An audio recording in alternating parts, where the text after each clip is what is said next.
الرحیم۔ دعاؤں کی قبولیت کے سنہرے واقعات، سبق نمبر 25، مستجاب الدعوات۔ امام احمد بن حنبل رحمۃ اللہ علیہ اپنے گھر میں تشریف فرما تھے۔ رات کا وقت تھا، اچانک دروازے پر دستک ہوئی۔ امام صاحب نے پوچھا کون ہے؟ جواب ملا میں ایک نوجوان ہوں۔ امام صاحب نے اسے اندر آنے کی اجازت دے دی۔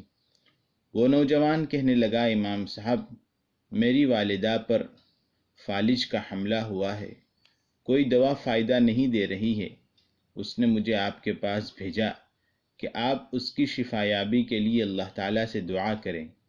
امام صاحب نے نوجوان سے کہا، آپ لوگوں سے کس نے کہا کہ میں مستجاب الدعوات ہوں؟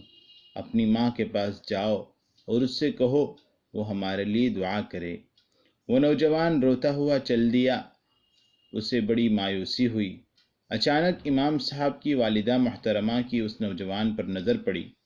انہوں نے پوچھا، بیٹے کیوں رو رہے ہو؟ اس نے جواب دیا، اماں جان میں نے اپنی والدہ کے لیے امام صاحب سے دعا کی درخواست کی تھی، لیکن امام صاحب نے دعا نہیں کی۔ امام صاحب کی والدہ محترمہ کہنے لگی، اطمینان سے اپنی والدہ کے پاس جاؤ، میں نے احمد بن حنبل کو تمہاری والدہ کے لیے دعا کرتے ہوئے سنا ہے۔ یہ سن کر وہ نوجوان اپنے گھر کی طرف چل دیا۔ جب اس نے دروازے پر دستک دی تو اس نے دیکھا کہ والدہ کی طبیعت سنبھل چکی تھی۔ اللہ تعالیٰ نے امام احمد بن حنبل رحمۃ اللہ علیہ کی دعا کی برکت سے اسے شفا یاب کر دیا تھا۔ جیسی کرنی ویسی بھرنی۔ ام انمار انتہائی پتھر دل خاتون تھی۔ خباب بن ارت رضی اللہ عنہ اس کے غلام تھے۔ جب خباب رضی اللہ عنہ نے اسلام قبول کر لیا تو یہ انہیں طرح طرح کی تکلیفیں دیا کرتی تھی۔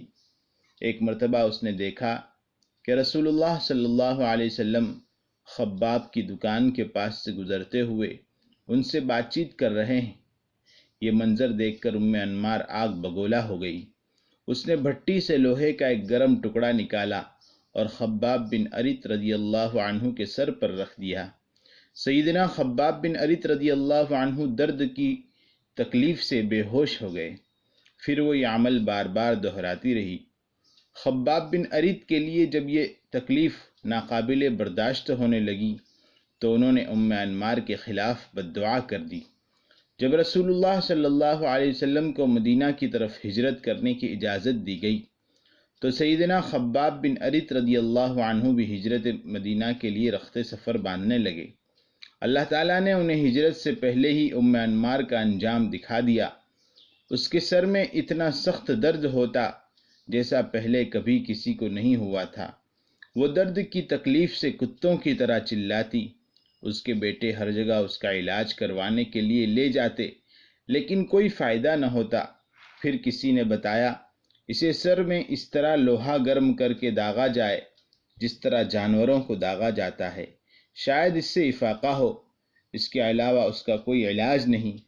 گرم لوہے کے ساتھ داغنے سے اسے اتنی تکلیف ہوتی کہ اپنا سر درد وہ بھول جاتی۔ عمر بن خطاب رضی اللہ عنہ کے لیے دعائے نبوی۔ رسول اللہ صلی اللہ علیہ وسلم نے ایک نازک موقع پر دعا فرمائی تھی، اللہم اعز الاسلام باحب هذین الرجلین الیک بابی جہل او بعمر بن الخطاب۔ الہی عمر بن خطاب اور ابو جہل بن ہشام میں سے جو آدمی تجھے زیادہ پسند ہے اس کے ذریعے سے اسلام کو عزت عطا فرما۔ اللہ تعالیٰ نے آپ کی دعا کو شرف قبولیت سے نوازا اور عمر بن خطاب رضی اللہ عنہ نے اسلام قبول کر لیا۔ رسول اللہ صلی اللہ علیہ وسلم نے انہیں فاروق کا خطاب دیا۔ امام ابن اسحاق رحمۃ اللہ علیہ نے اپنی بے مثال کتاب سیرت نبوی میں عبداللہ بن مسعود رضی اللہ عنہ کا یہ بیان درج کیا ہے کہ عمر بن خطاب رضی اللہ عنہ کا قبول اسلام کامیابی کی علامت تھا۔ ان کی ہجرت، نصرت اور حکومت سراسر رحمت تھی۔